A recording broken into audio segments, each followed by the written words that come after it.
Business purpose అని గీ కాక చెప్తున్నది దేని గురించో గాదుల్లా, మోసానికి కేర్ ఆఫ్ అడ్రస్ అయిన రైస్ పుల్లింగ్ వ్యవహారం గురించి. కానీ ముదాలు గీళ్ళకేం తెలుసు అది ఉత్తకథ అని. లక్షలిత్తే కోట్లు గురుస్తాయని నమ్మవలిగితే 25 మంది కలిసి తాపకిన్ని 2.5 కోట్ల దాకా ముట్ట చెప్పిండ్రట. మోసమని తెలిసి ఇప్పుడు మొత్తుకునే కథ అయితాంది పాపం. నూజివీడు పట్నంలో జరిగింది ఇట్లా. కోట్ల వ్యవహారం కాబట్టి సొమ్ములు లేనోళ్ళు ఇండ్ల కాగితాలు సుతం పెట్టిండ్రట. ఇగో ఇనుండ్రి.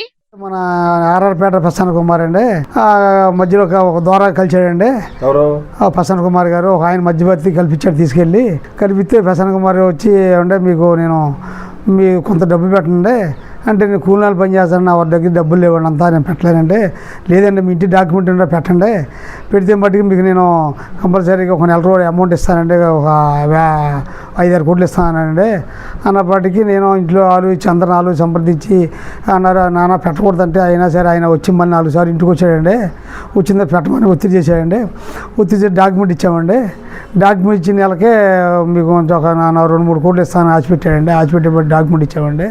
ఇట్లా ఒక్కలని కాదు, ఇద్దరిని కాదు, 25 మందిని ముంచిండ్రు. దాచేపల్లి శ్రీనివాసరావు, ఇంకో 2 మోతేవాళ్ళు కలిసి పాస్టర్ రేపాని ప్రసన్న కుమార్ అనేటోని మధ్యవర్తిగా పెట్టి గోదాంలో 100 కోట్లున్నాయని పోటువలు చూపెట్టి మస్కా కొట్టిండ్రట.